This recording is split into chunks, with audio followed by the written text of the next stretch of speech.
Okay, so let's just get right into it. July 1st, month before last, I got invited to fly back. Well, I got paid to fly back up to Oregon to record 2 verses, 1 verse for 2 people, respectively.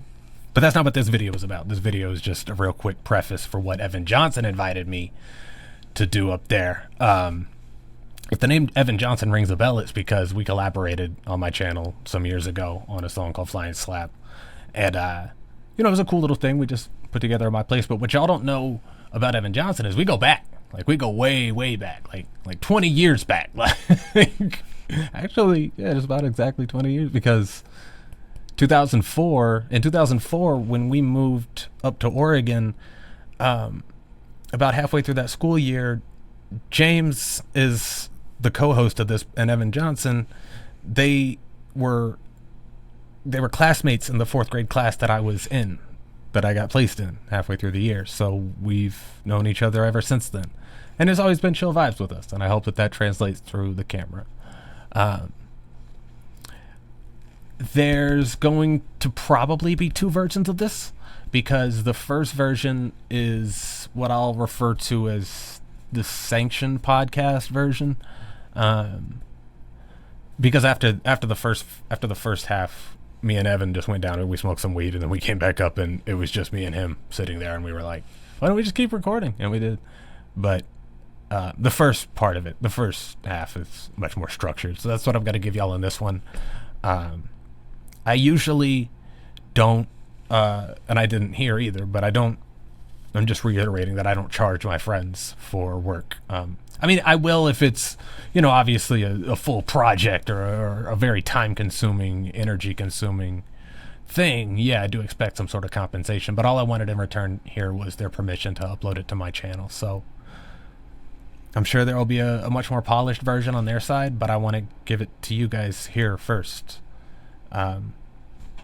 before the audience from wherever they upload it, comes over here. So this one's just between us for now. And so yeah, like I said, there'll be a much more polished up version, but this is the real like this is the real not like a, it's like a real, like, not like a movie reel, not like it's a real it's the real. This is stupid. Cool. Recording, you can still hear me? Yep. Legit. He's like, fuck it, dude. Let's just use the old Yeti USB mic, dude. We just don't have to fuck with all these adapters and dongles and stuff. And for sure. Yeah, now we're good. I think that should be good.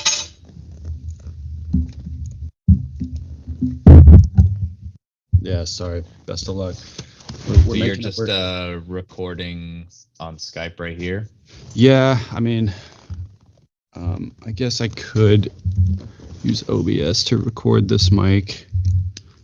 It's up to you. I was just wondering when I should hit record on Audacity on my end. Oh, go ahead. So what are we going to talk? What is this going to be about? What are we talking about? Yeah, whatever. Exactly. Yes. Yes. The answer is yes. Okay. Yeah. I don't know how much episode you're in, but basically it's just a conversational podcast about emotions. And most of the time we pick a topic beforehand. So like we met with an old high school buddy, Cody Porter, and he wanted to talk about marriage and divorce. And so we just kind of vaguely talked around emotions while it was kind of a catch-up episode. But if there's something in particular you want to talk about, that, like, we can make a theme. Otherwise, we're literally just like catching up, seeing how things were going, talking around the subjects of mental health and emotional health and how we've kind of coped throughout the years, try to give some advice to some listeners, and just try to, make this way more normal and fun than going to therapy and trying to like fix yourself, and just kind of like fucking chatting as buddies. Right. Yeah. All right. And you had mentioned, like, before we started recording too, Travis, like, just you do this kind of thing. You do these like audio recording sessions yourself. Like, you're pretty active, Facebook and other places, like other platforms. with your music as well. We can get into that for sure. But I mean, you even mentioned like this has been a form of therapy for you just over the years. Like, yeah, no. Are we recording? Yeah. Okay. Yeah, we're just gonna go right into it. I don't like doing the hard intros, bro. We like to just glide into it. Just fucking cool. I like that. But however feels good to you. Yeah. Sorry to cut you off. So what was the question? Just maybe just give me a sense of like how this has kind of therapeutic to you. Right. Like, so just this idea in 2007. So in 2007, I was still living down here with you guys. We were still little kids, and 7th grade. Yeah, it's easy to remember. I still have our yearbook, and you both signed it actually. Oh yeah, 2007 yearbook. Damn, I gotta track that down. But so 2007, so 2005, YouTube was created, but nobody really knew about it until 2006. Okay, so. But even then, 2006, we were walking around school like, hey, did you hear that? You see that video on YouTube? No. You know, whatever. So, but when we go to YouTube, if you remember, the original motto, it said YouTube, broadcast yourself. And I was like, holy shit, like, you're telling me like I can put myself on the screen? Like I can be the guy? Wow. I'd be lying to say I've never wanted it in my life, but at this point it wasn't an idea. The idea of like becoming famous or blowing up or anything like that had never happened before on YouTube. Okay, that wasn't even in. I just wanted to literally broadcast myself because I thought that was cool. For sure, I feel like everyone kind of wants their own spot on TV, even if it's like the other day I got interviewed for the news for like a 4th of July parade, and I was like, fuck yeah, I'm gonna be broadcasted on TV. Yeah, it's like this is documented. Like yeah. So yeah, in 2007, we had a so you guys probably don't know about this, but so we're running a little bit before. So you guys actually met me in 2004. Yeah. Halfway through the 4th grade year, because in 2002, my mom, so I'm from a place called Kerrville, Texas. And I'm sorry for rewinding this far, but I feel as though it's pertinent. No, it's fine. I like that. Start there, yeah. So 2002, I just turned 9 years old. My mom sold everything we had and we bought an RV. And because she had just, from my understanding, because we had to go live in an orphanage, my sister and I, for a few months. My assumption was that she had overdosed on something and she needed to go to rehab or whatever. We just were told that she was in mommy camp, whatever that was. She was in rehab. So when she got out, she realized, like, look, I'm not going to live so long as we stay in this town because she has too many connections and my children need me. So this woman changed her life and completely threw everything out the window just for the sake of her kids, my sister and I. Man, props to her. That's fucking rough. Dude, I think about it now, and it's like she must have had so much balls just by herself, just some 30-something-year-old woman. Well, I know she was early 40s at this point, but she just left everything and bought a car, and we just traveled with no particular destination. Damn. We just had the money that we sold our shit with, and we were just going to travel until we ran out of gas. Wow.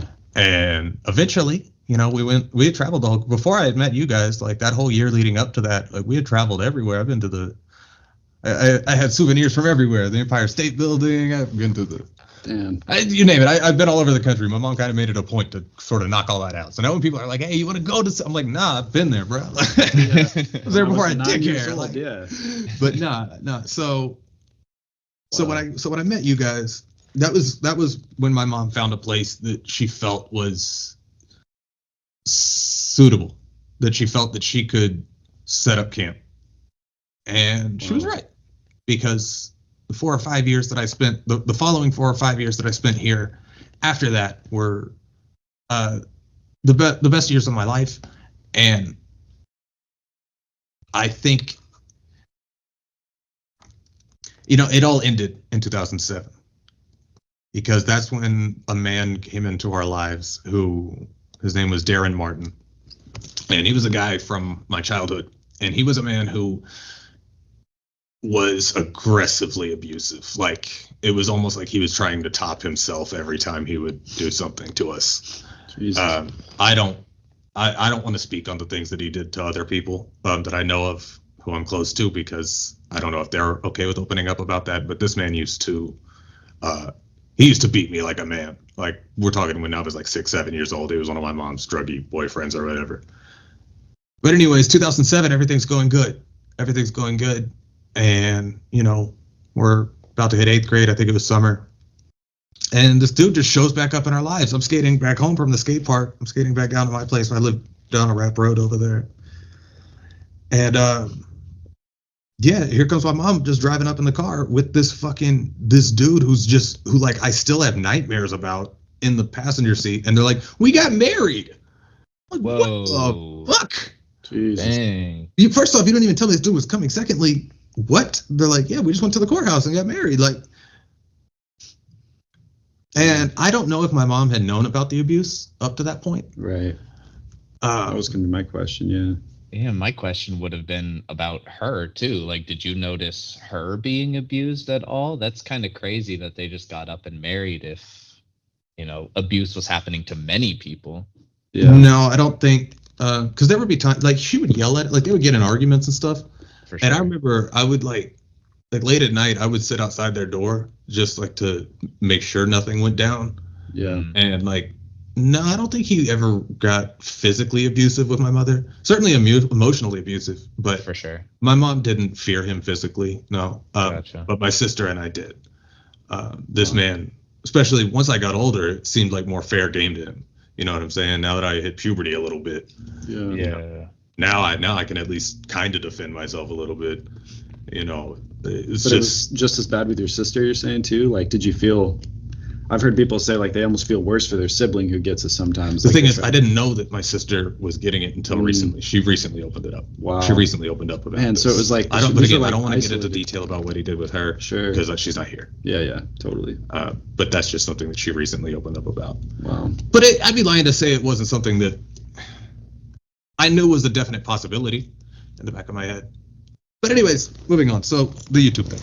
So it's 2007. This guy comes back into my life, and he has a problem because my mom was the head of a company in Ashland at the time called CWG. It's called Conversations with God or something. They did a whole movie and stuff. There's a crazy writer up in Ashland here named Neil Donald Walsh, and his story is that God literally talked to him one day when he was a homeless man. And so he's got like 4 books or something. You know the guy. Like okay, yeah, he lives in Central Point and stuff. Okay, my mom was the head of his company. Oh yeah. Wow, this is crazy. I've never but she knew it was bullshit too. It was just good faith. He would invite us out to like these parties at like her mansion, at like his mansion and stuff, and just on the whole drive up there, she'd be like, "This is gonna be so full of shit." Everybody here knows this man is full of shit, but they rely on his paycheck. So, anyways, that's crazy. Man. So, but Darren, he had a problem with this. His problem was he had a manhood problem, which we later found out was he was in the closet homosexual, which sort of went against his whole manly demeanor and everything. He had a manhood issue. Yeah. And when my mom, the fact that he was married to a woman who was paying the bills, that fucked with him. Interesting. However, because of the fact that he's a convict with warrants out for his arrest, the only thing that he could really work, and admittedly in his defense he was very good at it, was construction. He was contractor. He was a contractor. I think. Yeah. He even got my mom to get a contracting license so that they could start their own company up there. Because if you remember, so 2008 hits, right? Then the recession hits. Yeah. Mm-hmm. Nobody's going to be paying for a deck or anything extra in talent during the recession. Yeah, you know what I'm saying? Yeah, it's probably a safe bet. Yeah. So we have to move to Portland. I had been with Carly for like 4 years up to this point. Like we had like built this whole thing, and like I had finally like developed like a sort of I laid roots here. You know what I'm saying? People saw me grow here. I saw people grow here. People like my friends Zach and Corey. Yeah. Like I've seen, I made and lost friends here. Like it was, I thought this was where I was going to be. But overnight, summer of 2008. It was just pack your shit, we're leaving across the city, or I'm sorry, across the state. Yeah. And that broke me. That really broke me, because not only did I have to just forcefully say goodbye to all this again, and you shouldn't be good at goodbyes at 14. You know what I'm saying? Right. That's such a real statement. Yeah. But, so here we go again, whatever. And we get up to Portland, and we're there for maybe, I want to say, 6 months max. We got a nice little place, a nice little home. I want to say middle class, suburban place. But even then, I just didn't feel at home. And so I had just turned 15 at this time, and I just wanted to just be alone. I had never felt it before, but I just wanted to isolate for the first time. And I took solace in that, because I could just isolate. And even if I didn't have a computer in front of me, or this was back before everybody had phones and shit, or smartphones. Yeah. But it was I could just sit there, and I felt more okay by myself in a room than anywhere else. Because I knew, in retrospect, I realized what that was I had dominion over that. And that wasn't going to change. So as long as nobody came in that room, as long as that door's locked, nothing's going to change. I might get hungry. Things might happen to me in here, but that's on my accord. That's something that I have jurisdiction over. That's something that I can control. Yeah. So when we moved up to this place, I believe there was a whole other room that we just didn't even use, because I wanted to lock myself up into this little 10 by 10 room up on the other side of the house. And that's when the isolation started. I consider 2008 to be the year that the darkness entered my life. That was the year that I lost my innocence, if that makes sense. I mean, innocence is a subjective thing. Innocence, no pun intended, innocence. Yeah. But it's when you realize that you're not always going to have somebody there to take care of you. You know what I'm saying? When you realize that. Definitely. Well, and I feel like it's that range where explorative creativity and play just for the sake of exploration starts to dwindle. Beautiful. And you start to feel like you got to plan for the next move. It's right. A survival mentality for sure. Right. And so they had me working, so I was only able to get 4 hours of sleep from 2008 to almost 2010 because I was working construction for my stepdad because we couldn't afford a helper. We had one helper, his name was Jose, he was a cool dude. But I was working construction for my stepdad. But I was also doing high school at the time because they were real on my ass about that. So it was wake up at 7 a.m., go fucking work construction for no money. I wasn't getting paid for it. It was just because we had to have a house. Family business, yeah. Yeah. And then I got to get home, and while everybody else is resting and having fun, I got to do all my online courses so that I don't get yelled at and get my ass kicked. And by that time, it's 3 a.m., 4 a.m., and it's bro, I don't know how I made it through those years. I think it had to just be me being young and resilient. You know what I'm saying? Just being that young. For sure. But I still stuck to the YouTube thing because now my YouTube channel, my first YouTube channel, by the way, anybody listening to this, I'd never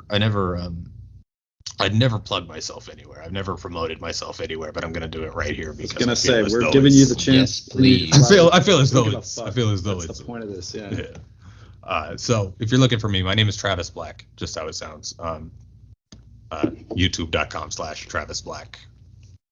You can see my main channel, but that wasn't my first channel. You'll see a lot of my videos there. They started in 2011 because that's when I made that channel, but I transferred all my old videos there too. So all of the first videos you see on that channel, if you look in the description, you'll see the original upload dates. Damn. But a lot of my first uploads were just video game videos, specifically World of Warcraft. I was into that a lot. But that only lasted about a year or two before I started really just making videos of me talking.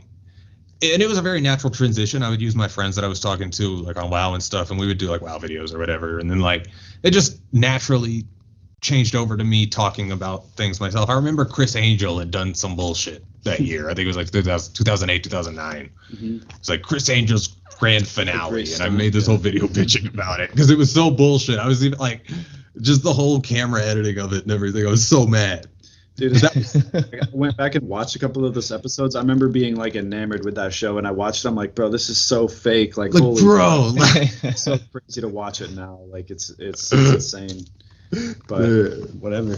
But anyways, so where was I?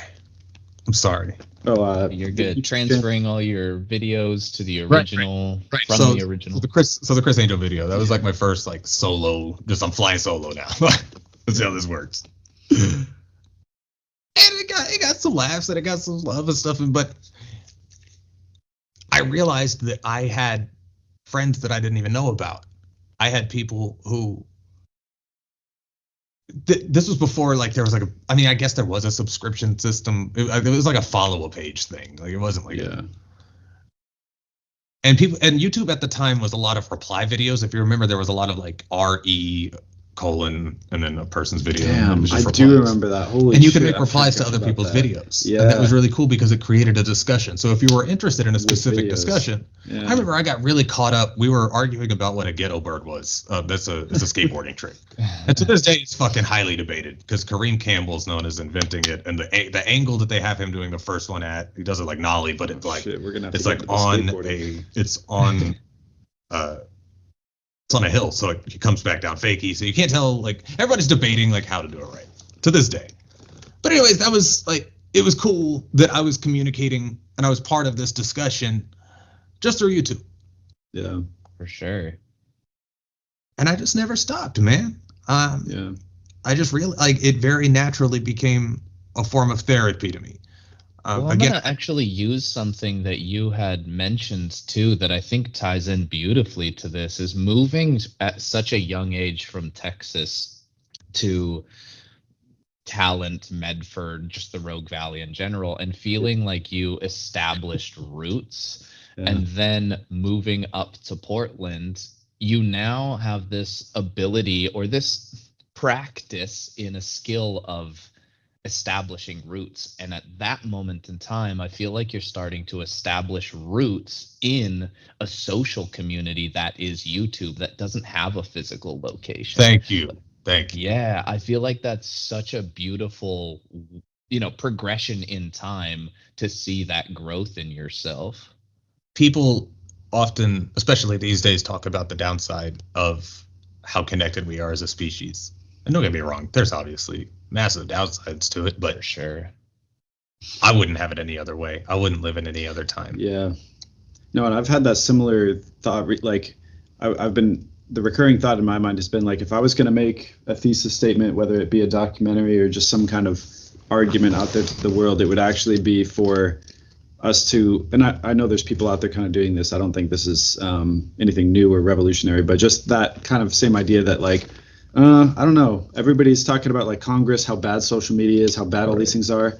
I really think if we reconsidered like Skype, Zoom, any of these communication technologies, I think if we really were realistic about it, we would see there's actually way, way more positive than negative. Absolutely. It's just easier to focus on negative things. It's easier to talk about.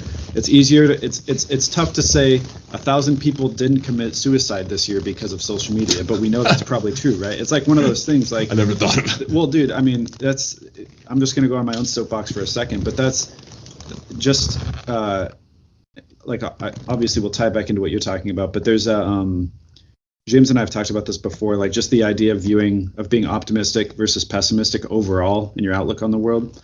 And I think a lot of people tend to say, I'm not pessimistic, I'm just realistic, right? Like I just look at the world. How can you not say, or how can you not see how terrible everything is? How can you not see how fucked up things are? And in my mind, it's a 50-50. We talked about infinity. You and I were talking about infinity. Yeah, we were talking about infinity on the way up here. In my mind, there's infinite things that could be better about your situation at any given time, and there's infinite things that could be worse about your situation at a given time. Like you're perpetually in the center, like so to speak, of how fucked up or how good your life is, if that makes sense. So in my mind, it's just purely a matter of choice. Like you can choose to look at the look at the positive things, or you can choose to look at the negative things, or think about how things could be better, or think about how things could be worse. And granted, there's all kinds of ifs, ands, and buts in there, but I think generally speaking, like if you look at something like social media, and especially hearing the way you've described it, like of course there's a ton of things out there that there's all kinds of destructive things about it. Yeah, it can absolutely be weaponized. Yes, exactly. And tons of construction things about it, constructive things about it as well, because I just again, my short little soapbox here, I created this 30 days of wellness program for the month of June that just ended. And one of the biggest things that I wanted it to be was a social media event that was focused on health and wellness, on a social aspect, on a mental health aspect. And one of the posts that I put that got a lot of interactions with was, how do you build your social media home? So much of what we think of our personal space, I'm going to just paint the picture as a home. Who do you invite into your house? Like, you're not inviting strangers, you're not inviting people that you don't trust. But in the world of social media, everything you interact with kind of comes into your home. If there's politics you're angry at, because it knows to feed you. A comment, the algorithm knows to feed you more of that. Yeah. Exactly. So the more that you interact with things that you don't like, the more that your feed is going to show you those things. You create an echo exactly. And it's destructive. Conversely, you can build a positive social media home. You can build constructive. If you look at my feed on Facebook, like through my phone, it's all like homesteading stuff, mental health stuff, music production stuff, like everything that I love. Yeah, exactly. And but it's not Yeah. things that make me angry, and I've taken that time to build something more constructive. Because nobody wants to hang out with that guy. Nobody wants to hang out with that guy. Yeah. Right? So it doesn't matter if you're that guy in real life or online. Nobody wants to hang out with that guy. When you're online posting shit all day about like propaganda and conspiracies, it doesn't matter if you're right or not. It's like, I don't want to talk to that guy right now. Like, it's too much for me. Like, chill. Most definitely. You got to look like, I want to first want to reply to what you were saying, Evan, about pessimism and optimism. Mm-hmm. As much as I would, and I know that I was saying this in passing on the way up here with you. Yes, I do think it is good to choose to look at things positively. Mm-hmm. But ultimately, pessimism is an emotion, not a philosophy. Interesting. That's to quote Immortal Technique. But the older I've grown, the more I've found that to be true. Pessimism and optimism are emotions. You can stick to philosophy all you want, but if you're in a fucking mood, you're gonna feel like everything's fucking. Yeah. And that sucks. That sucks. And I think it's just easier for us as human beings to look at things in absolute ways. Mm-hmm. To just say, it's just everything, or just fuck the whole thing, just fuck it all. Instead of like, let's just fix this one thing. It'll work. Like, yeah. But that mindset, that it'll work, that the mindset between it'll work and fuck it, it can't, I'm done, I'm not doing it. I believe that's emotional. That's a headspace. Yeah. As much as I'd like for that to be a choice, a lot of times, and I can only speak for myself. Yeah. A lot of times, I'm just down, man. Like I'm just down, just naturally, and I know it'll pass. It's a wave. It'll come and go. Mm-hmm. Yeah. But sometimes I'm just not optimistic. Yeah, and sometimes I'm just not. No, 100%. And there's like I do think I like having these discussions with especially people like you guys, because it helps me to kind of clarify that sort of idea in my mind, because I've had my own experiences of just absolute, whether you call it existential dread or whatever, just absolute meaninglessness. Just literally everything is sapped out of you. And I mean, you're totally right that sometimes the only thing that brings you out of it is time, like just literally waiting for it. You gotta let it run through you, and you can't run away from it. Yeah. The further you run away from the demons in your head, you're just building up pressure in that floodgate. We've talked about Thank this many much. You're just building up pressure.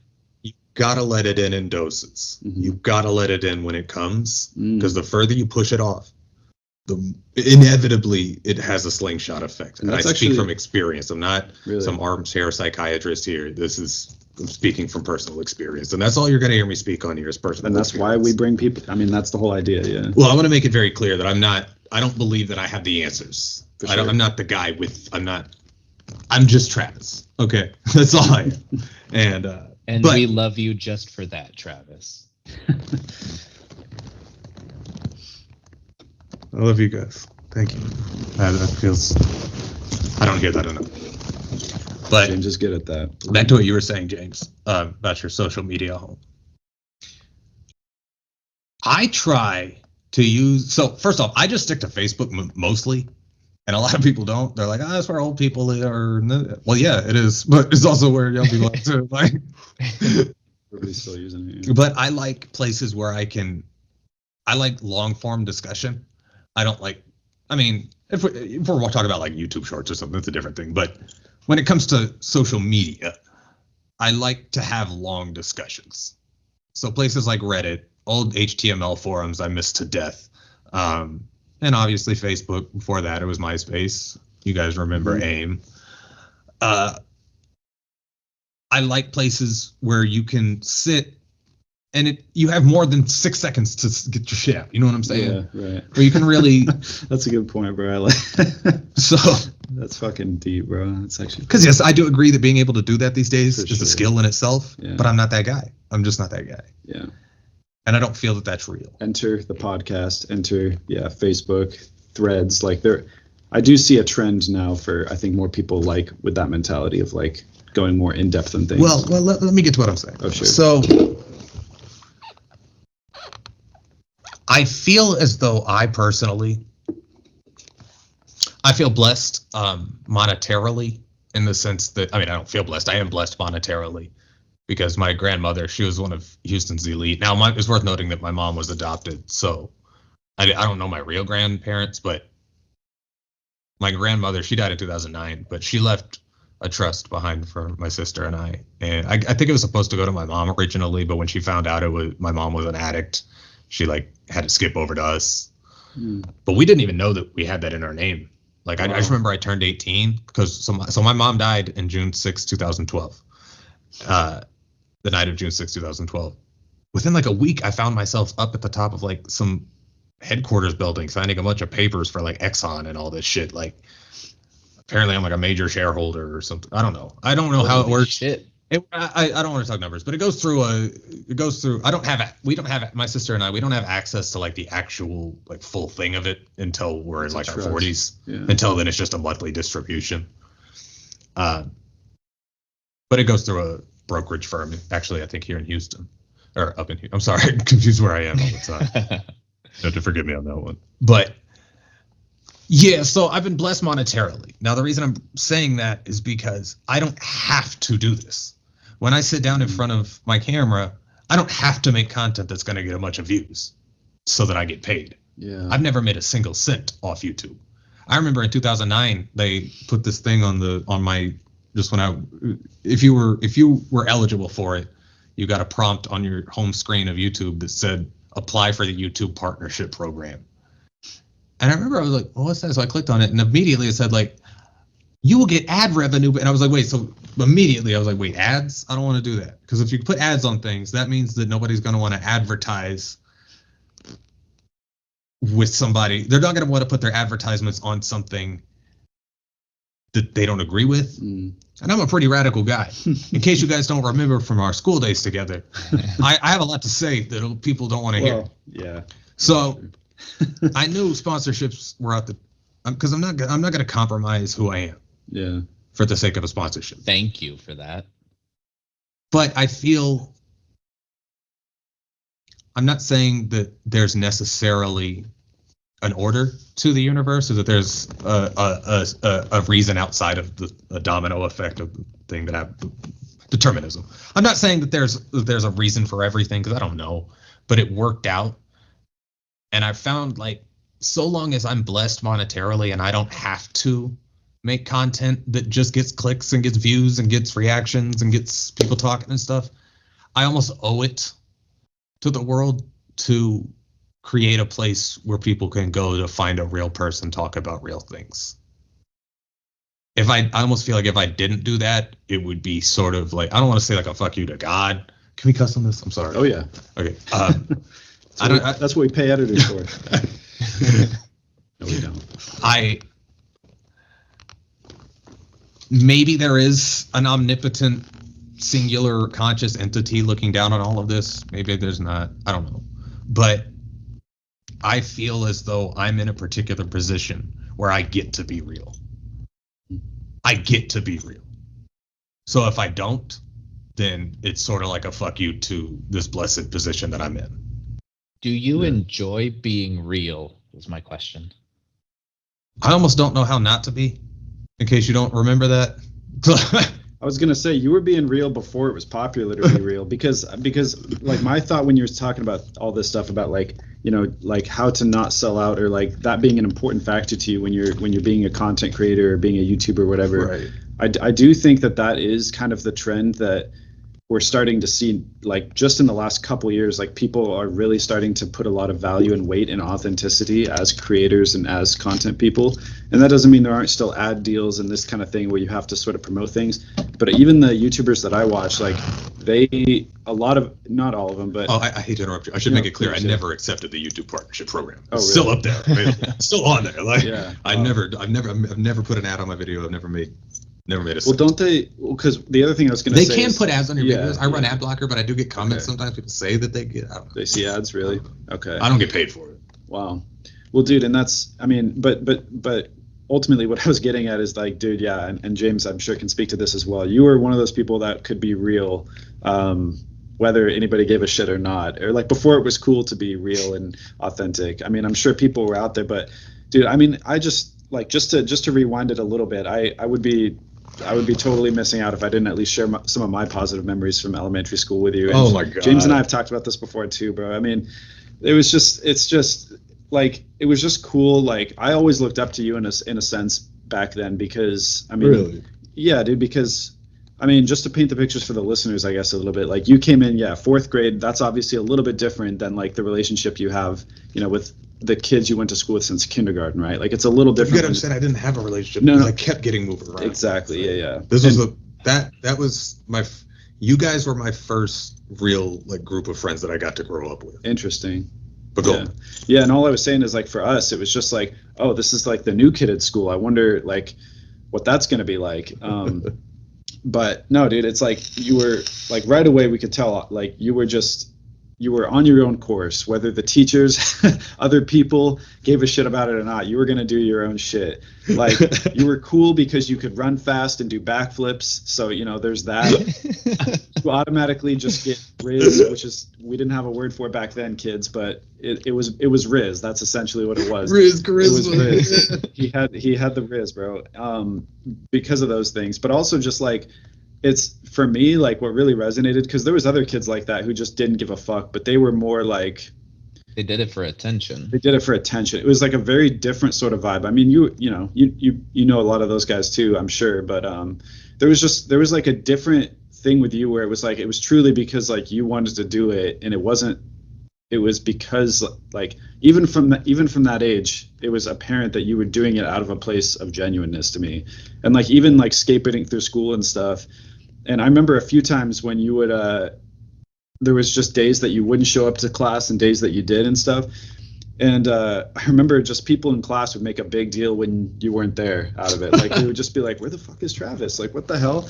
And people were like, oh, I was going to talk to him about this today. I was going to do this. Like, it was just I don't know. It was a different feeling and energy you brought. And it was like, I almost think of you as like the guy from One Flew Over the Cuckoo's Nest, how he came in and like riled everybody up, and not to like flip the whole institution on his head. Like I didn't think you were doing it from a mission. It's like, guys, we don't have to fucking tolerate this. Like why don't you just have some fun? Like let's just go play handball on that wall over there. Everybody's like, what? We can play handball on that wall over there. It was like Travis's rules. Like, remember Travis's rules? I remember Travis's rules. It was like everything but like the bullshit ones. Yeah, exactly. But for me, like whatever it was, dude, like, you know, again, all these things when you're that age, you don't really have words for these things. But for me, it was like, I think I really resonated with just like the genuineness. You were also, you know, obviously one of the smarter kids, I think anyways. That was my own personal thing, but my grades didn't show it. I mean, at a certain level, I don't know, sometimes you don't have to have it, but it's also just funny how life works out that way. Because I remember just when all of a sudden you weren't there anymore, and then all of a sudden you came back in 7th grade and you just came up to me like, Evan, what's up, dude? I'm like,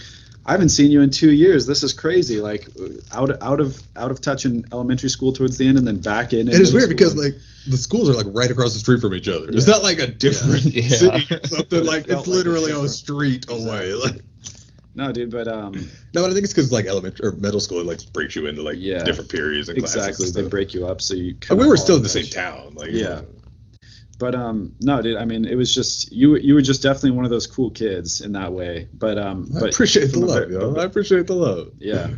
No, man, and it was always just like I got to know what Travis is up to, bro, because you were just always on some shit. Whether you were talking about like a new big idea with people and just like sharing the class and bringing people in on it. You also had just like the coolest, just most odd sense of humor. And I don't know how else to put it. But I think we talked about this before over Messenger, but just like the commentary you have about stuff on the world. Sorry, I'm going to get off this in a second, but one memory that sticks out to me, we were on a bus, like a field trip somewhere on the bus, and we were driving through. It was like a clear blue sky day out like today, but there was just 2 like random clouds, like just 2 tiny ones, just no other clouds in the sky, just those 2. And you just like were laughing out the window hysterically. You're just like, there's just 2 fucking clouds, like just 2 clouds by themselves. And it was just like, and you were just in your own bus seat, just cracking up in the shit. And I couldn't help but bust a smile because like, even though it seemed weird, like at a certain level, I just got it. Like it was just like, holy fuck, that is kind of funny. Just like 2, like. It was just the weirdest thing. Like, you guys don't belong at all. What are you doing here? Dude, like, it's not a cloud But day. just like that type of observation that nobody else in their right mind at that age would have, like just, I don't know. It spoke a lot to me. That was one of my core memories of you that I had to put out there. Aside from all this other emotional stuff we got to talk about, I'm just setting the scene for the listeners a little bit. Well, I appreciate the love. But the core memories are, I think, so much fun to talk about in the realm of emotion because, again, it makes us human. Like, it's why? All you are. It's hold on, I hate to interrupt. It's all you are. All you are outside of a genetic skin sac. All we are is a collection of memories up to this very moment. Most definitely, and those memories that spark that emotion that make you feel good or bad, it motivates you. Absolutely. The ones that make you feel bad motivate you to doing something else, and the ones that make you feel good motivate you to continue doing those things. Yeah. And I want to continue on what Evan was doing, even though he's trying to basically say, oh no, well, let's get back to the emotions. This is the emotions. Like, this is why we wanted to talk to you, Travis. This is nice. Evan and I were talking about you and wanting to have you on the podcast. And I was like, man, fuck, like it's been such a long time. I got to go see his social media. I got to go see what he's up to. And so, yeah, I went and I wanted to explore a lot of your stuff. And obviously that's not the same as getting to know someone in a conversation like this. So 1, thank you for taking the opportunity to come chat with us. And 2, I kind of want to bring up your current journey and just get to know you through that. Like, what got you from YouTube and music, or just YouTube talking, into the music aspect? Because obviously me doing music as well, I'm like, oh shit, this guy spits. Like, well, so it's worth noting that my dad was a drummer. I don't remember much about my dad. He left when I was 6 or 7, and I got a call that he died back in 2021, like 2 days after my birthday, like November 7th or something. But I never really knew him. But what I do know, I do have vague memories of him, and one of them was that he was a drummer. He was a kick-ass drummer. He had like his own drum room and everything. But so I think I remember. So it's 1999. Okay, it's 1999. I'm in Kerrville, Texas. A little retirement community. Nobody knows about it if you're not from there. Beautiful town though, and the only schools in that town were private Catholic schools. So I was in 1st grade, maybe before that. Let's see, 99. I think maybe in kindergarten. I don't know. But anyways, I was at this school, and it was like preschool to 8th grade. That's how Catholic schools work. And I had these I had these two Hispanic teenagers pick me up. They were the kids of my babysitter at the time, Wanda. So it was Hannah and Leah. They were these two high school girls who, I know Leah was the older one, so she was old enough to drive. So she came and picked me up from school that day in their van. This day it was raining and it was like a hurricane outside. Like it was particularly bad, and we couldn't get anything on the radio station except for the local hip hop station. But I remember like they like tuned to it and they were like, whoa, Travis can't hear that. I was like, what? Like, why can't? So I pretended to be asleep in the back. I pretended to be asleep in the back seat. And they're like, he's asleep. Just put it, because it's kind of a long drive. We lived out. It's very, if you look it up, it's a very hill country place. Everything's spread out. But I remember to this very day that feeling that I got, because another thing, I'm sorry to backpedal or to go back again, but another thing that my dad would do with me when he would drive me to school, another memory I have of him was playing the rhyming game. That's what he called it, where he would drive me to school and like he would give me words and he would see how many times I could rhyme them, and then afterwards he'd be like, yeah, but you didn't think of this, you know what I'm saying?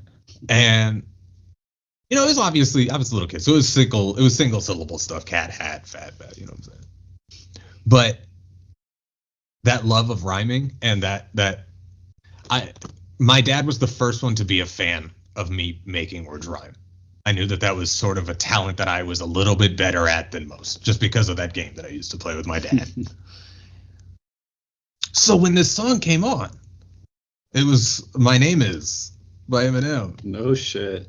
I just remember like the da-da, the da-da, da-da, da-da, like. I can only imagine hearing that shit on the radio. Bro, I had never heard like just that regular that 808 drum loop, just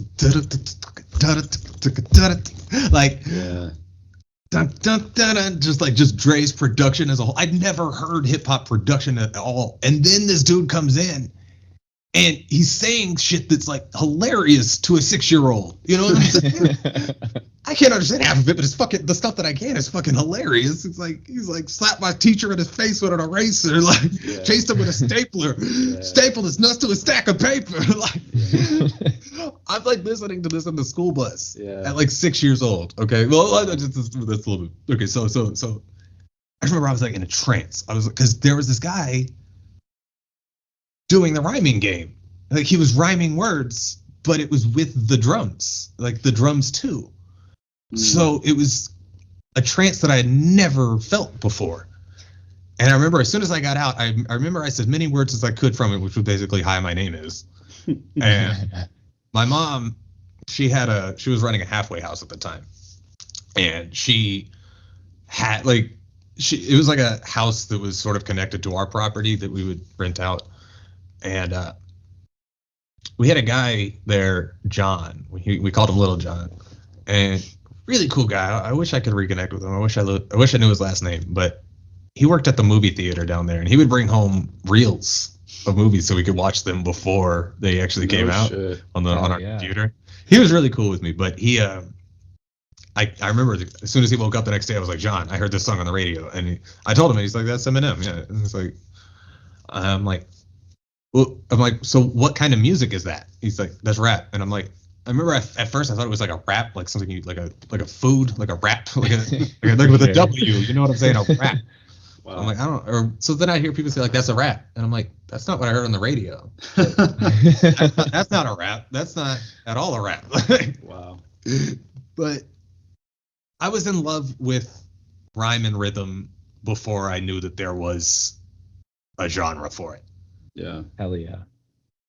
So even when you guys knew me back then, like I had already had CD cases packed full of that shit. Like you gotta understand, I was 7, 8 years old bumping like uncensored Eminem albums, like on the school bus. Like, yeah. Because my mom didn't care. The only 2 rules my mom had, the only times that I would ever truly get punished by my mother was A, if she caught me lying to her, and B, if she caught me doing something that could get me or somebody else killed. even if it was the dumbest shit, if she caught me lying to her, she'd punish me as if I lied to her about killing someone. Like Really? There's something about honesty and loyalty that was ingrained in you pretty. Yeah. I think it all happened so fast that I'd be lying to say I know where I get it from, but I'd be lying to say that I don't believe I get it mostly from my mother. Sure. My mom ran shit. Like any company that she ever worked for, she inevitably ended up becoming like the executive officer or the COO or whatever. Wow. She ended up running shit. But I just remember my mom, like, she didn't give a fuck. Like, like when there was bullshit, like her tolerance level for like just mundane bullshit that didn't have to happen was so low that it taught me how to live that way too, I guess. I don't know. Yeah. But George Carlin said in his last interview, he did an interview in 2007, the year before he died. You can find it on YouTube. It's fairly long. But he says in the interview, I think you can actually look this specific part up, and this helped me a lot.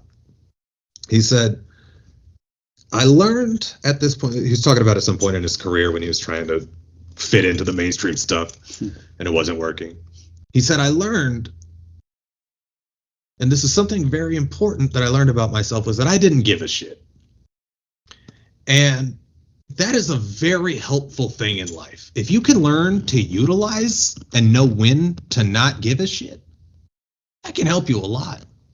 That can help you a whole lot in life. When you can choose what to be emotionally invested in, that can get you by a lot. So when people ask me like my theory or like my philosophy, my opinion on things like politics or shit that I don't have any jurisdiction over whatsoever that people want to talk about, I don't have any jurisdiction. My only tie to any of it is where's the entertainment.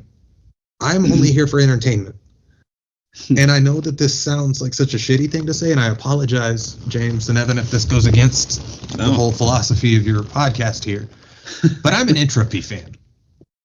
Okay? I'm a fan of Entropy. Get a t-shirt that says that. I like that. I like knowing that the only thing constant in nature, outside of the fact that outside of the fact that nature works in fractals, is that nothing is constant in nature. Nature is always breaking down, recycling, reforming. Everything is in a constant state of decay. From the second it is created, everything is in a state of decay. And I find it very interesting how long it takes the universe to build things versus how quickly it can just destroy it. The universe's ability to destroy everything it's created is massively overpowered compared to its ability to build. And that even translates to us as human beings. Like, we build a building, it takes however many people, and then a fucking wind comes along, a hard wind, and it dies. Maybe this is me splitting hairs or something, but like how I would, and maybe this touches on the optimism, maybe views on. Let me get to where I was going. Please. I'm just here for the ride. Because he said, when you're born into the human race, you're given a free ticket to the freak show. But when you're born in America, you're given a front row seat. So I wish that I could live 1,000 years just to see where this all goes. I'm not a leader. I'm not a follower, but I do consider myself an attent and astute observer. I wish that I could just watch where we go as a species. But I have no intention of stopping anything from burning down. Interacting. But I certainly don't want to cause a fire. Right. But I'm not going to be the one to put it out either. Yeah. That's a beautiful mentality, because I think so many people have attachment towards things that they have a hard time letting go. Right. On the flip side, what you actually painted, you apologized for maybe this not fitting the views of the podcast, but it fits perfectly, because more of what we try to paint a picture of in the realm of emotion is the dangers of extremities and not having balance. that it doesn't matter if it's politics, it doesn't matter if it's the emotion you're feeling in the moment, it doesn't matter if it's a certain philosophy. The more you start to edge to one side, the more dangers it has in that you start to lose your touch of reality of the other side altogether.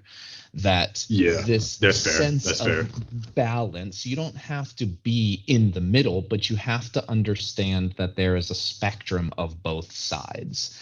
And I love the idea of not having expectations, not being attachment to anything, because you can get let down. At the same time, on the extremity of not having attachment, you don't care about your accomplishments. And so, yes, I do love the philosophy. Drop the attachment, but also care for what you build.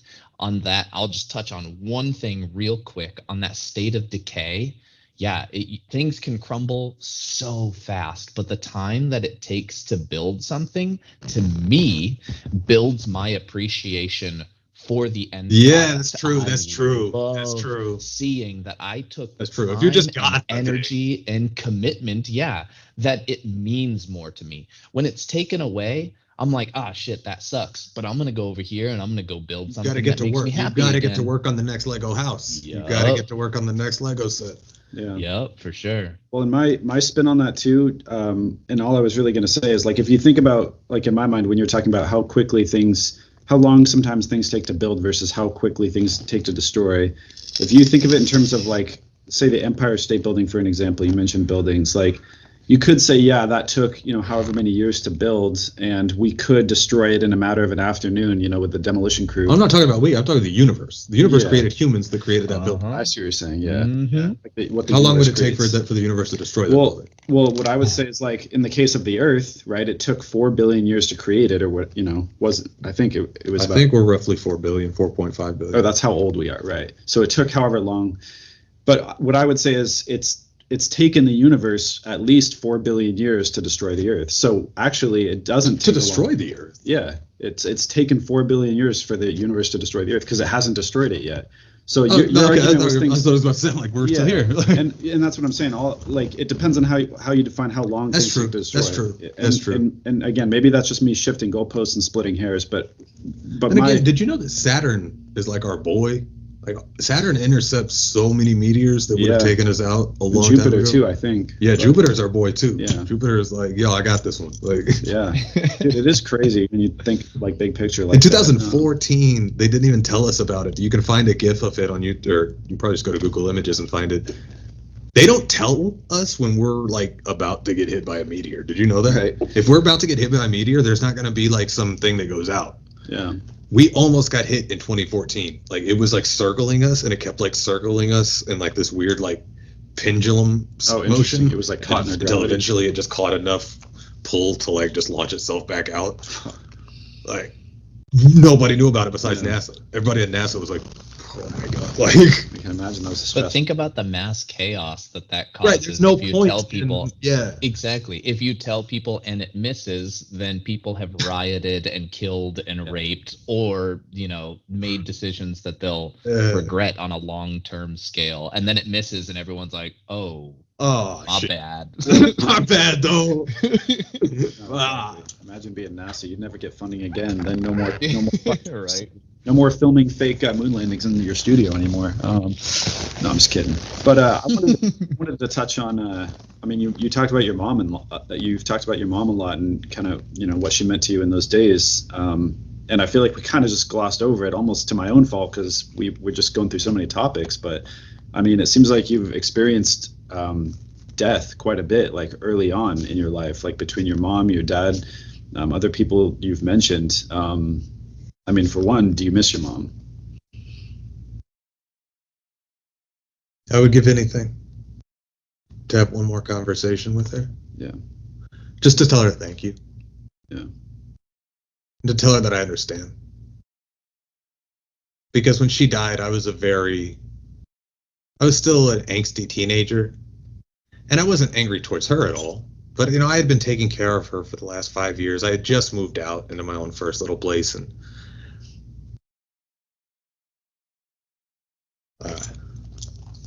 excuse me on this one. She sent me a cheesecake from the hospital. She was in the hospital. She was in the hospital in and out all the time. But she sent me a cheesecake with a letter that said, "Hey, I heard you got a place. I would like it if you would invite me to come see it." And I remember I told her, yeah, of course.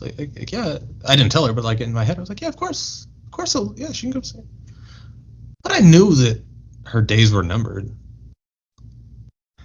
And more than that, I knew that if my mom died, there's a lot of sympathy points from that too.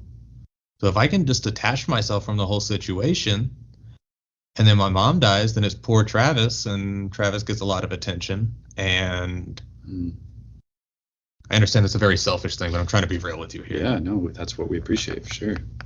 How old were you, sorry, again at this point? How old were you at this point again? I'm 18. Okay. This is 2012. And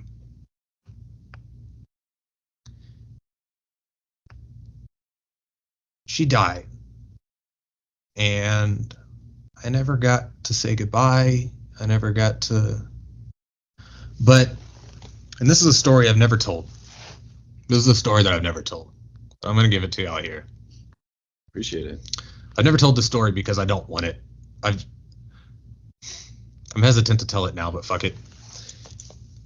The only reason I haven't told the story is because I've never wanted anybody to blow it down. And it's, I want to say 2009, 2010. We're living in my grandma's place. She had just died, and we needed a place to stay there in Houston. And we lived in a high-rise right after that. That's when you'll see a lot of my earlier videos. But just before that, we were living in my grandma's place there. And my mom, she would lay in bed all day because she couldn't really do much else. But we would have these long discussions. We would stay up all night with each other because she was a night owl too. And we would just talk all night. And that was a regular thing with me and her, like from my childhood. I remember like the first thing that like was really cool, like she was like, "Travis, you don't have a bedtime as long as you promise to wake up in time." Like in retrospect, I realized she wanted a friend to hang out with all night, like all night. So, but as I got older, those conversations became more mature and more intrusive. But one day she just flat out told me, because she knew she was going to die. She wasn't a stupid woman. But she said, "Travis, what would I have to do to prove to you that I'm still here after I die?" And I remember and this is in the midst of my just angsty fuck religion, fuck anything that's not Darwinism, fuck anything that's not Richard Dawkins. I'm still going through that, so, you know what I'm saying? Yeah, no. So, but I told her, it was very candid what I told her. I was like, it would have to be something that I can't chalk up to coincidence. You would have to do something that I can't write off as me trying to find something in something where it's not to be found. June 6th, 2012, my mom, she was doing, admittedly, yeah, she was in hospice, but usually they're supposed to call you a little bit before things happen. Right. So you can come say your goodbyes and all that. Yeah. This was the night of my very first acid trip. Things just so happened to line up that way. And I was there in my first apartment. It was me, my best friend at the time, JoJo, and a mutual friend of ours, Erin. And Erin, she took it and she went off to go do it. I don't know. But me and JoJo we chilled in my apartment. And this was my I didn't smoke weed until I was 17. But this was my first actual psychedelic experience. And it wasn't such a crazy hit where we were like super hallucinating, like seeing shit that wasn't there and all that. But there was one point that me and JoJo were sitting there that night. And we're looking at each other. And we're just sitting on the floor of my one bedroom apartment. And we're just sitting on the floor out in the living room, just kind of just staring at each other. And we're having a conversation, but without our mouths moving. I know that sounds weird. No, I know it sounds weird. But to those who not at all. You guys get it. Okay. It's actually interesting you mentioned that. Sorry, go on. We're just kind of staring at each other, and in between us, I'm seeing this like translucent orb is the best way I can put it.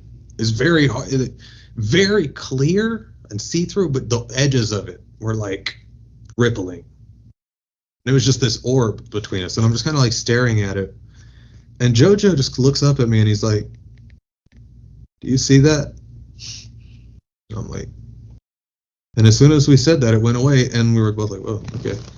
So fast forward later on through the night, I want to say we're starting to come down at this point, and we're sitting on my couches. So I had like these two couches. I had a couch right here and one right here. So he's sitting here, and between us, we're just talking about random bullshit. We're not even really tripping that hard at this point. We're just talking about the trip itself. It popped up between us like almost kind of like a grenade almost, but it was like the shape of, because of it being in the corner right here, it was like very much like a quarter peel of an orange. And it both made us jump up. We were like, "Whoa, what the fuck was that?"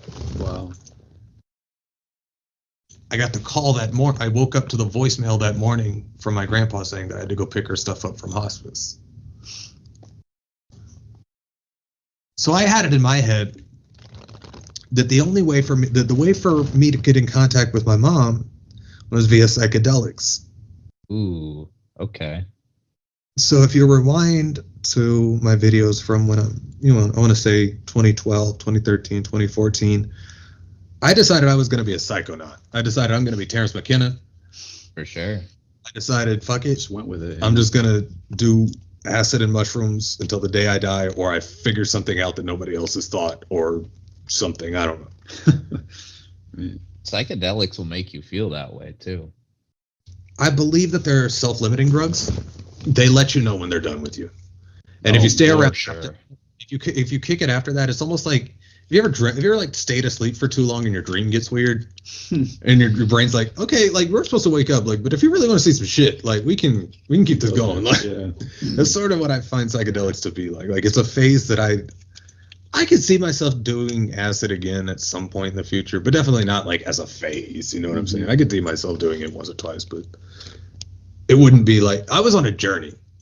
So from 18 to 20 years old, literally every day, almost every day, because you can't take acid every day, but in between the days that I wasn't able to take acid, I would take MDA or MDMA or 4-HO-DMT, any other forms of DMT, psilocybin, anything that I could get my hands on that would activate those things in my head.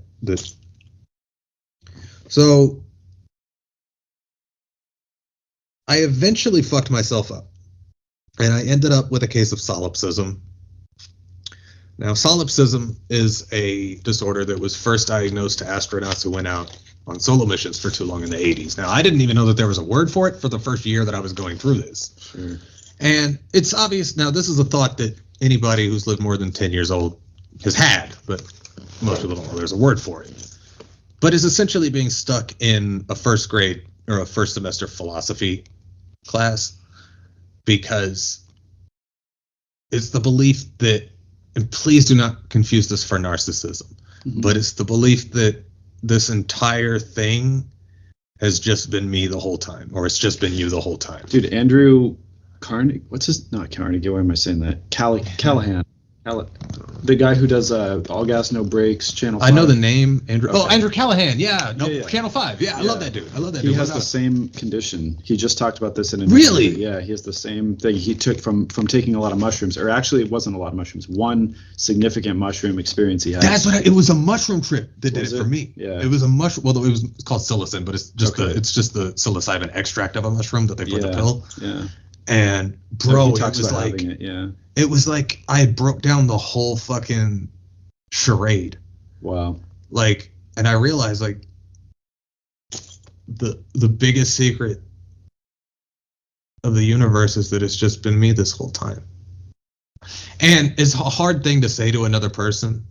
You know, I've been dealing with this for almost half my life at this point, so I'm a lot better at talking at it now and verbalizing it. Yeah. But at the time, it was hard to bring up because it's very easy to confuse with narcissism. Like when you tell people that, people are like, "You really think that you're the center of the universe?" Yeah, like, right. It's like, no, I don't want to think that. That's not my. I don't want that. Yeah. To paint a better picture for the listeners too, there's a short story called The Egg if you guys have ever heard of it, that basically it's a super short story that depicts a man that dies and goes to heaven and meets a creator that basically said all of this was designed to teach you who you're going to become, which is essentially God. And the whole universe is just you going through different phases of you until you're self-realized. And it's a beautiful short story, and that's I really love that depiction as well.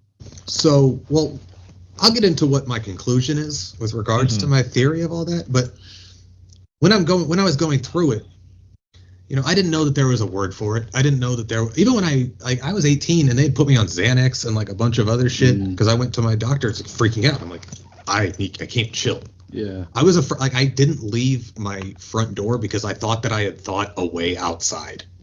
I thought that if I opened the door, there wasn't going to be anything there.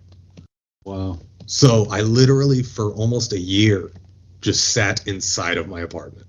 Anything that I needed, my girlfriend at the time, Lynn, would bring, and just whatever I gave her the money for it.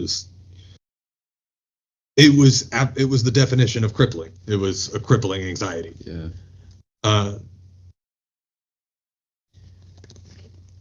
Because I had it in my head that this whole thing has been some deeply woven meditational state that I put myself in to convince myself in that I'm not alone, and that I'm not just a vast nothing in nowhere, and that I'm not,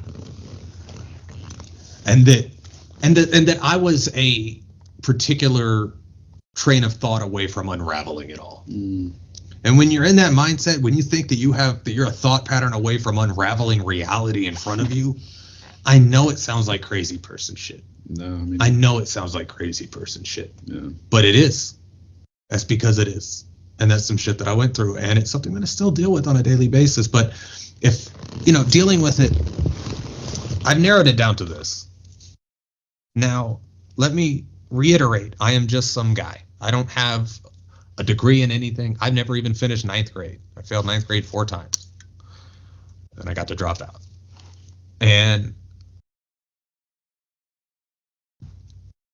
But from what I've gathered, it is alone, as in the collective consciousness, but has broken itself down into so many billions and billions and billions of versions of itself just to see itself from every possible angle, that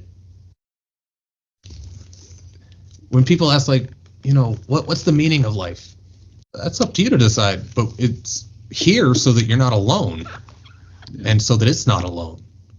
Because what would be more hell than being God in the traditional sense? Imagine that. Imagine just knowing everything, all that there is, ever will be, and just, I'm sorry. No, we're good. Imagine just knowing all that there is and all that there ever will be, and you are the alpha of everything, and you know where you came from, all that there is ever. Yeah. What would suck more than being that? What would be more hell than being that guy? Yeah. That guy found a solution. Created other people or other things. Is that what you're getting at? Yeah. You have basically painted the door to everything, my motivator of why I create so much. I have this conversation at least on a monthly basis with people, from strangers that I've never met before to people that I know deeply and intimately, that know every part of myself that they can physically understand. But that is something that I hold near and dear to my heart, that is, again, my motivator for creating everything.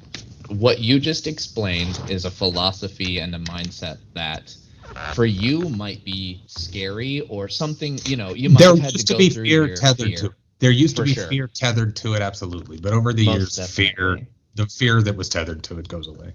But knowing all that is doesn't necessarily mean being all that is. The collective consciousness has been here from the beginning. I think of the collective consciousness as that's what's been here that's God. That's what's been threading itself through these bodies. It's like a needle and threading itself through these stories and these lives for hundreds of thousands of years at least that we know of. For sure. And it just keeps weaving itself through these bodies, and it's beautiful because when you look at another person, and I believe that when you look into the eyes of another human being, and you really look into their eyes, you can see the universe. Mm-hmm. Well, and like you said, knowing everything, if we're talking about polarity, you want to get into polarity. We need polarity to exist. You split. If you are God and you are all-knowing, essentially you split into all-knowing and not knowing a damn thing. And if you don't know a damn thing, then you get to experience in the moment and relearn everything. Thank you. You get to reset. You get to reset it. Exactly. The more and more you get into these splits, going into the realm of soulmates and staring into other people's eyes, you see a reflection of everything you know and everything you don't know. In other so people. Beautiful. It's so beautiful. And when you get to that space of, Evan and I have talked in past episodes about blank canvas syndrome. That idea where you're left with a blank canvas and someone just says, paint whatever you want. Some people will get really excited and say, I can paint anything I want. And then other people will get anxious and say, I can paint anything I want. That's too many options. I'm going to draw the first line. Yeah.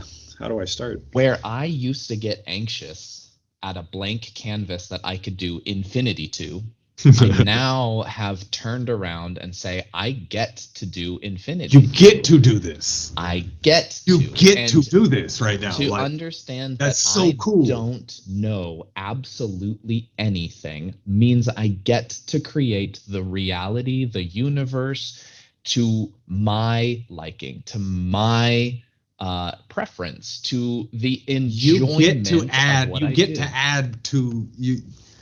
It's a book that's being written with every body. Every body that it weaves itself through.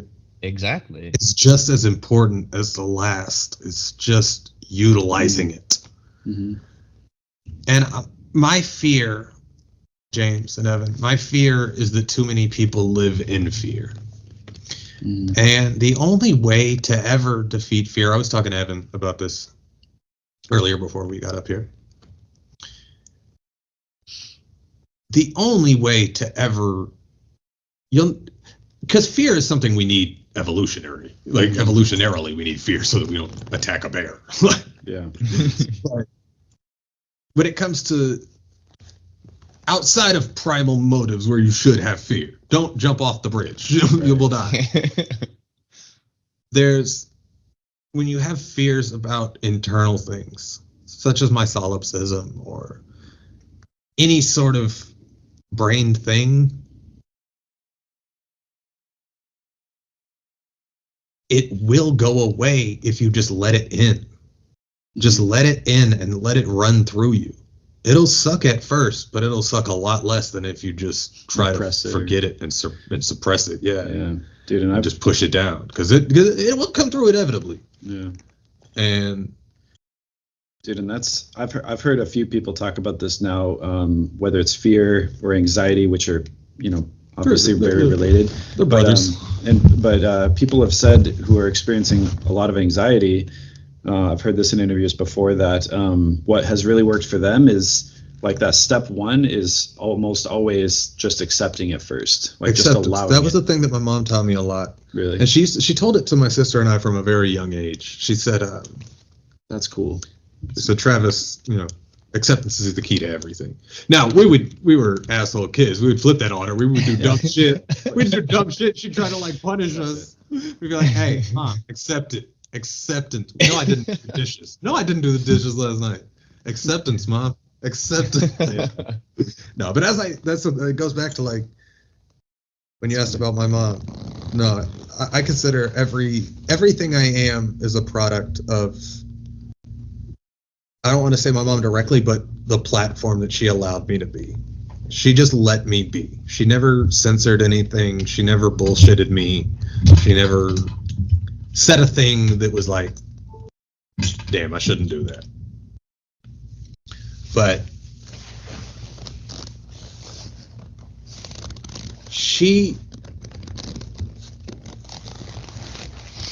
you guys actually did see her once. The very first time you met me when we walked around the corner, my first word to y'all was "sup." I had my skateboard in my hand. But she died, and that I didn't realize how much of an effect that was going to have on me. So I also feel like people who say they have no regrets are full of shit, because I do have regrets, such as not being so caught up in my own shit that I didn't even say bye to my mom because I was too busy being 18. You know what I'm saying? I was too busy. I mean, yeah, I was sick of dealing with her being sick or whatever, but that's not her fault. Like, she didn't choose to have cancer. Like, yeah. I wish now, in hindsight, now that, because I'm approaching the age that she was when she had me. She had me when she was 33. I just turned 30 November. And I'm starting to realize where she was coming from. You know what I'm saying? And if there's anybody listening to this who does have, who still has their mother and or father, first off, I hope your relationship with them is healthy. But just know that nobody really knows what we're doing here, man. We're just trying. We're just kids who are trying to raise more kids. I had a big problem to this day where it's like, am I even an adult? Like, what is an adult? What is that part? When do I feel like, okay, I'm an adult now. Okay, yes, I have cars. Okay, I have houses. I have credit. I have a girlfriend. I have whatever. I still feel 12. I'm like 12 with 18 years experience. But I'm so okay with it because, so fast forwarding through my solipsism stuff, that obviously led me down a long trail of psychiatrists and psychologists and therapists. Some of them for the better, some for the worse. One of them actually just gave up on me. Rebecca Dolgen. She was actually here. Fuck Rebecca Dolgen. She got $400 out of me for me to tell her my story, and then she called me like, I can't take you as a patient. Wow. I'm like, can I at least get a refund? Like, wow, that's crazy. Well, I mean, I appreciate her being honest. I appreciate her being honest. Yeah. Still. But when someone is down, that is insult to injury. But anyway. Well, that's when I found alcohol.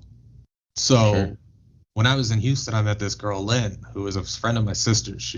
I think she was a little bit older than her, but she took her home from school one day. And I was just sitting there at my grandma's place, and I was doing whatever on the computer, and she came up and she just said hi to me and put her fucking foot up on the desk with a fucking rainbow sock on. She's like, what do you think of my socks? I'm like, hey. But this girl I ended up being with for almost 9 years after that.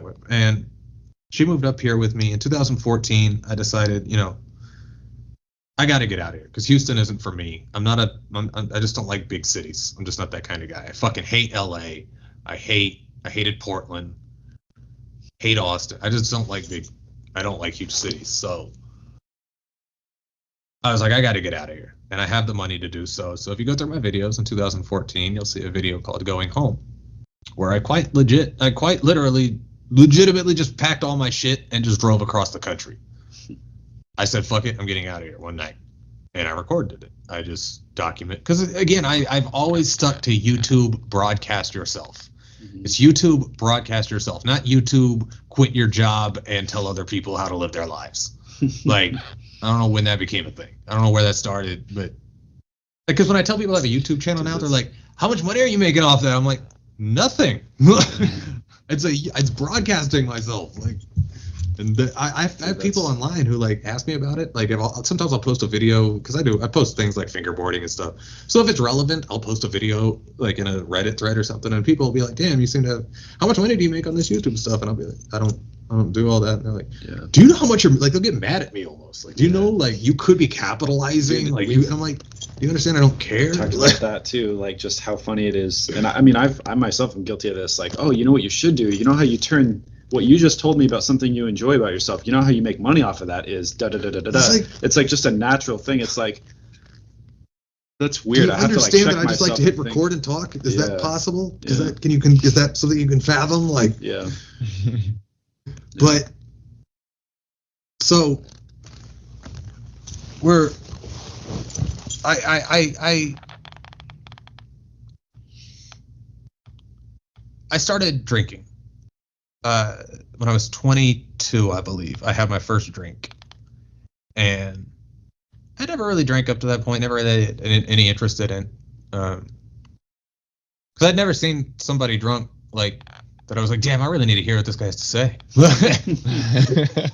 This guy's really interesting. Like this, but I didn't know at the time that alcohol works on your brain in the same way. It works in the same receptors, your GABA receptors, that benzodiazepines do. So I had ran out of my benzo prescription because my new doctor here stopped prescribing them to me because he was a GP. He wasn't a psychiatrist or anything like that. And he was just holding me over until I got one, and I never did in time. So I'm going through bad withdrawals in 2015, 2016. And I'm on the floor of I'm in Lynn's place, and I'm on the floor of like her room playing video games or whatever, and I see under her bed she has like half a bottle of bourbon. And it just occurs to me, I'm like, can I have a shot of that? She's like, sure. So she pours me a shot, gives me a little chaser. I take it. It's a little rough going down, but it was whatever. And I was like, okay. And within, I want to say 5 minutes, I just felt like I was okay. Like it was this feel. I immediately understood my mom's addiction to substances. You know what I'm saying? Because like, there's a reason you never meet a mushroom addict. You know what I'm saying? Nobody's ever like, I just can't put down the shrooms, dog. Like, But when it comes to things that soothe you, when it comes to things that like slow your central nervous system and slow your thinking and just make it easier to just process, I immediately understood addiction. And I was like, I just made the decision there. I was like, I could be an alcoholic for a little while. I'm really? 22. Wow. You know what I'm saying? I'm young. I got my 40 phase in me. I have a fresh liver. I haven't drank at all. Like, I'm healthy. I'm young. So fuck it. So I'm just going to drink. Just what I did for the next few years. And I was still getting stuff done. You saw me there. I was still getting stuff done. Oh, yeah. It wasn't hindering me at all until I walked in on... it's a story that I have. If you want to know the whole story, I told it on my channel. But my ex was cheating on me with my best friend. Well, wasn't my ex at the time. We had been together for almost 9 years. And we moved up here together. Everything was going good. I thought we were like supposed to be like soulmates or something because my last name was black and hers was white. And like it was just, you know what I'm saying? Just things like that. And everything was like, we've really grown up together. Like this girl held my hand at my mother's funeral. Like she had been through there. Like she had been through all of this with me. She had seen me grow. She had seen all the shit I'd been through. And it was like, as soon as I was stable, as soon as I you remember like my 90s room and all that? Dude, like that was insane, bro. That was so sick. Like I was stable. You and recreated an entire 90s bedroom, like down to the fucking wood panels. Yeah, no. Dude, that shit was... That's my every first square inch of the wall was like something either Nickelodeon or, and like everything you had in there was, dude, MTV, Carson Day, straight 90s, which is crazy. Yeah, that's a whole other story, but yeah, no. So I think Lynn didn't like how stagnant I had become because I was now stable and an adult, but I was like 4 years older than her, almost 3 years older, and it was just. I think she just got tired of it. She wanted more like action. She wanted things to be happening. Whereas I was settling down and I'd finally gotten into a rhythm of doing things. I was making music. I was doing my videos. Everything was going good. Everything was running a good rhythm. But October 2017, I get hit up by Owen McClure, and he was my neighbor and best friend for even longer than her and I had been together at this point. And he had gone to go see his brother down in California, and he comes back, and I don't hear from him. And I'm talking to Lynn. I'm like, I just haven't heard from Owen. I don't know. I mean, I hope he's okay. It hadn't been that long, so I wasn't that worried about him. Maybe he's just, not feeling talkative right now. No, he's fucking my ex, or he's fucking Lynn. I found out, and like I had invited him into my home because he hit me up. He's like, apparently he developed like a heroin addiction, and he was living out of his car because his parents had kicked him out. And even I should have listened to his parents, because his parents like called me. They're like, do not let him in your house. Don't give him money. Don't listen to anything he says. And because I'm like, I know him. This is my best friend. Shut up. You're his parents. So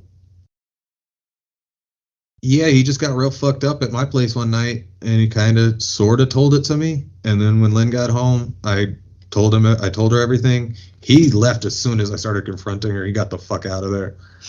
And I just remember Lynn, she was so like ready for it that like my shock and awe didn't matter to her. It was like I was talking to like a brick wall. Like she broke up with me a long time ago. Yeah, I mean that's pretty common, unfortunately, with women. Like, and I've heard I actually first heard it in a stand-up comedy bit, but it was like, but then I've heard it more and more. Like women, a lot of the times will break up with someone, like 6 months in advance before they actually do. That's what it felt like, because like I'm going through the shock. I had that same of all the shit that just hit me. Yeah, and it's like I'm talking to her, and she's like, like it didn't even matter to her. Like, it almost seemed like she was almost impressed that she managed to fool me for as long as she did. Yeah. Like, so anyways, she leaves, and I remember I just walked back in, and I remember it clear as day. That bottle of Amsterdam vodka was just sitting there on my coffee table, and I'm like, it's just like, well, I'll make you feel better.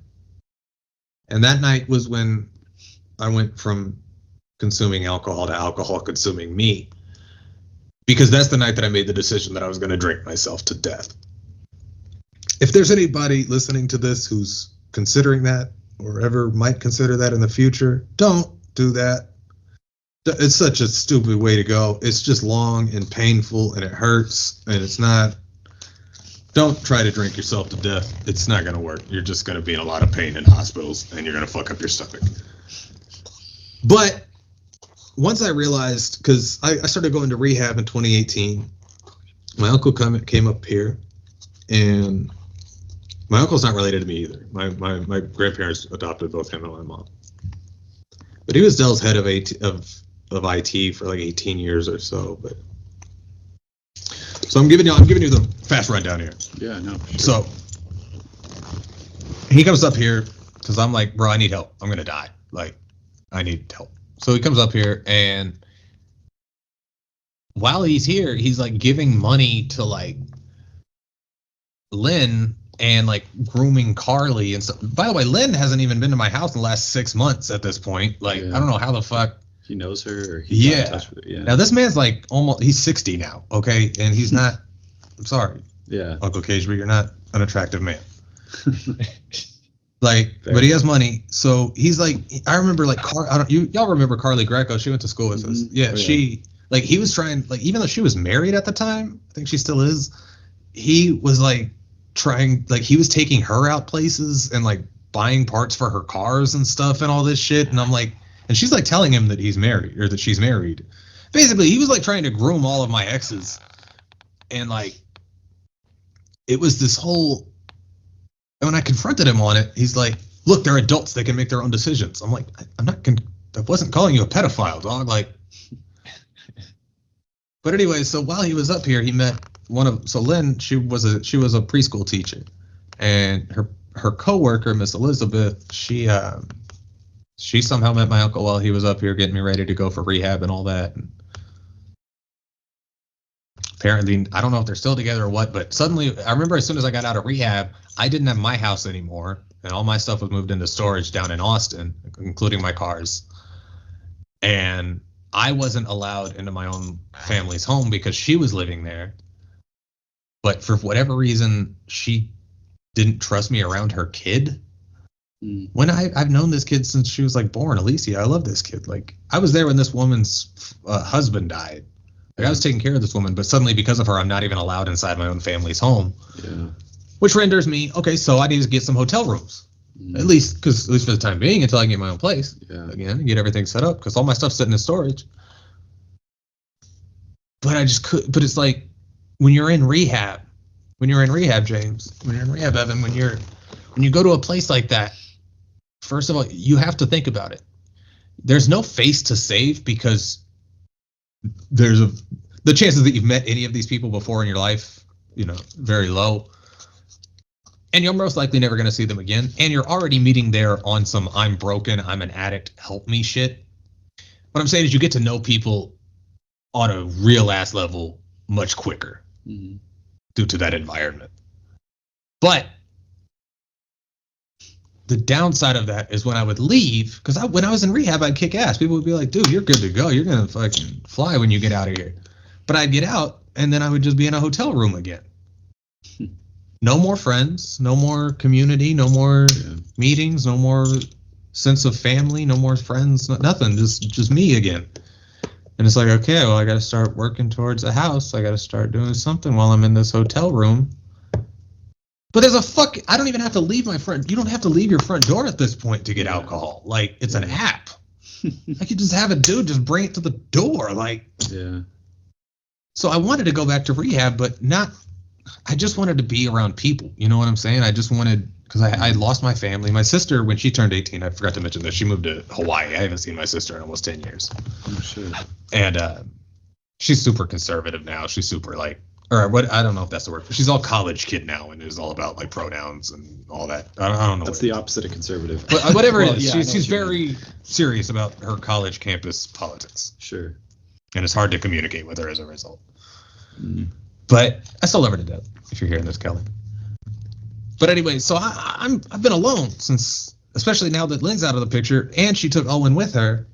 And I don't know if you remember, I had those 2 sugar gliders. She just gave them away with the cage and everything. Like, fuck, bro, the pets. Those were like $2,000.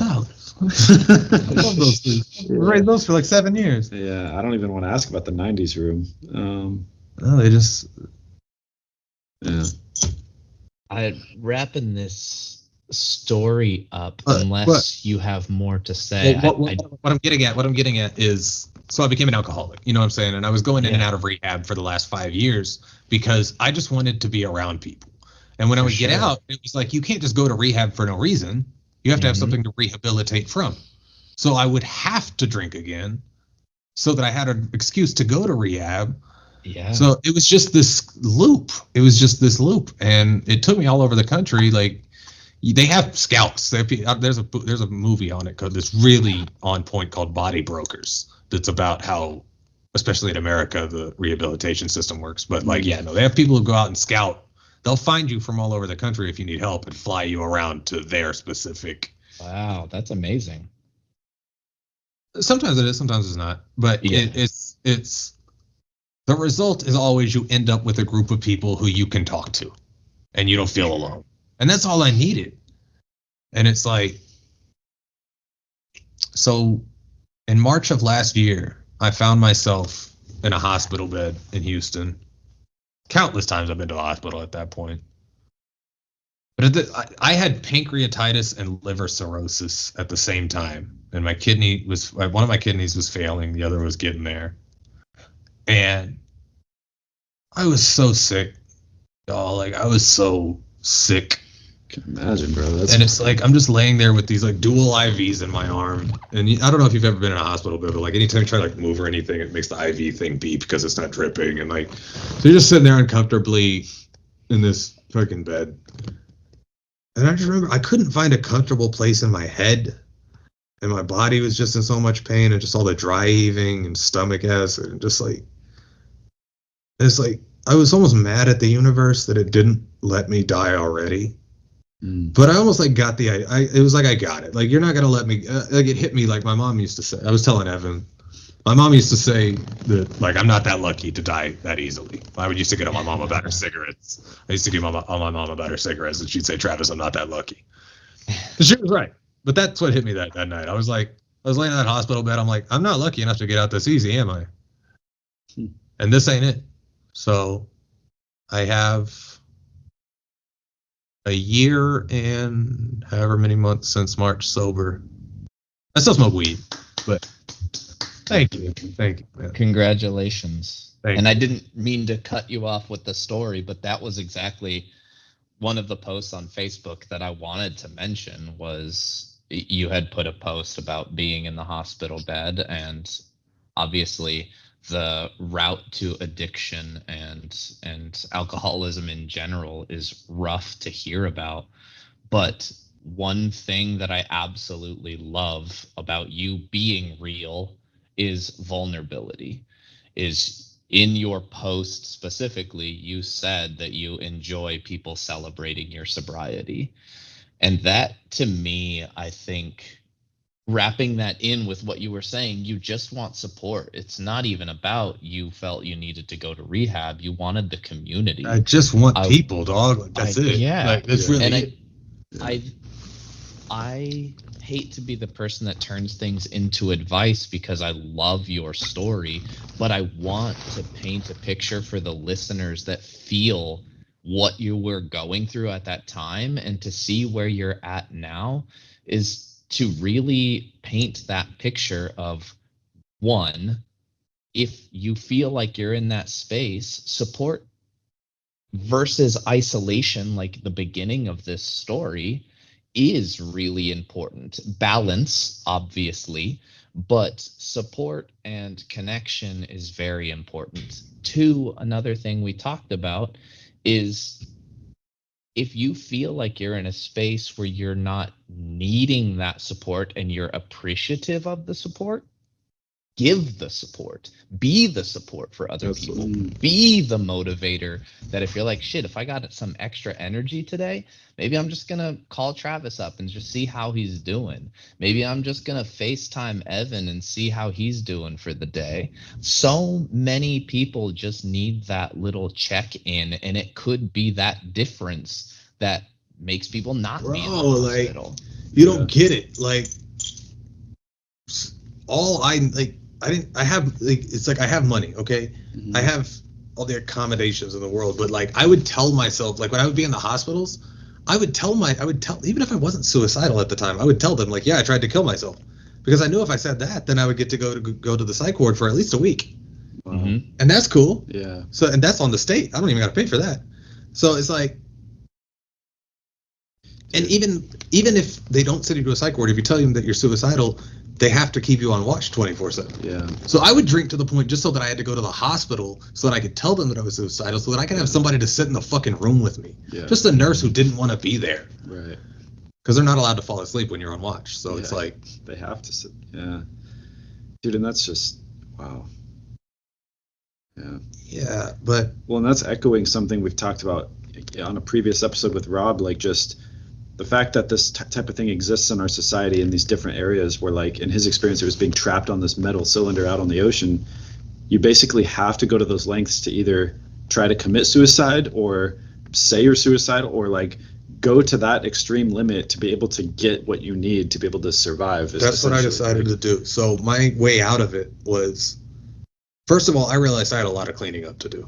Because I had planned on drinking myself to death. Oh, and sorry, real quick, James, are you good? I know we're trying to be respectful of your time, but I was gonna let it flow for a little bit, honestly. But we can edit all of this out. But if you guys want to keep talking, I really don't want to interrupt. I just have a client that I have to go see at 2:00, so that's my time constraint. But I'm gonna start packing up. If you guys want to continue to worst case scenario, we record, might just fucking go for it, and we can just put that in the outro that, like, oh, you know, James had to deuces for the last little bit, but if you're down, man, information and conversation for sure that is extremely valuable, and I really value your time, and I didn't want to cut you off, but I sorry, value I just wanted to check. Yeah, no, I get it. I'm long-winded. I get it.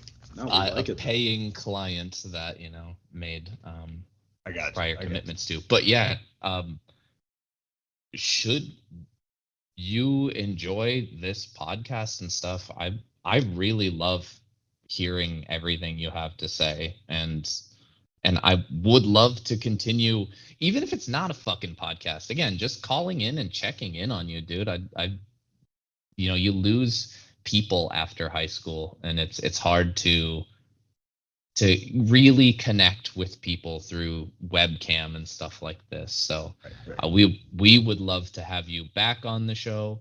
Sure. I would just love to just hang out and chat every now and then, but yeah, dude, I'm your friend. I'm your friend. I wouldn't have flown out here if I wasn't y'all's friend. Like exactly. And you say out here, but I'm in Illinois, so I'm not here. Anyway, yeah, I added you on Facebook, and I'll follow pretty much anywhere on YouTube or whatever, but just fucking reach out to me, man. I hate to be that person that has to leave so early, but nah, man. No, we started late. It's all good. Yeah, again, I love you, buddy. Thank you so much for being on here, and I hope you guys have an amazing conversation, and I'm excited to get to listen to it later, but yeah, man, go do the thing you gotta do.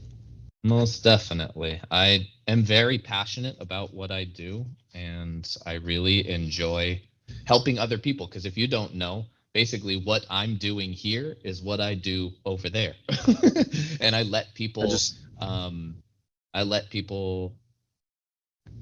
vent on whatever they're doing, and I don't have a degree in psychology. I'm just a regular ass human being that people come to me for life coaching advice, and I also do reflexology.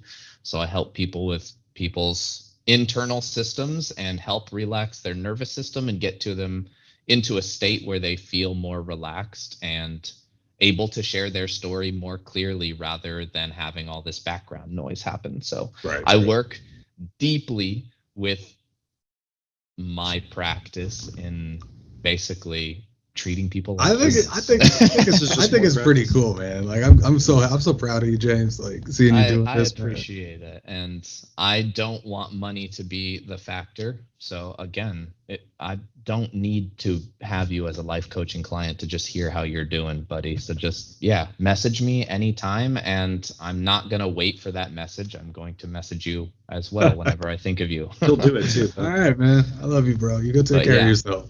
I'm gonna battle here. Thank you so much for being here, Travis. And Evan, I don't know, I guess we'll just be in contact on when we need to edit or do whatever the fuck we need to do. It'll be easy. No, we'll get it. Thank you, man. Sorry for the technical difficulties, but no worries. It happened for this first couple hours though. This was good. Yeah. Shit happens. Again, we're being humans, so that's the most that we can appreciate. Yeah. 100%. All right. Love you guys. See ya. Later, man. Love you too. Peace.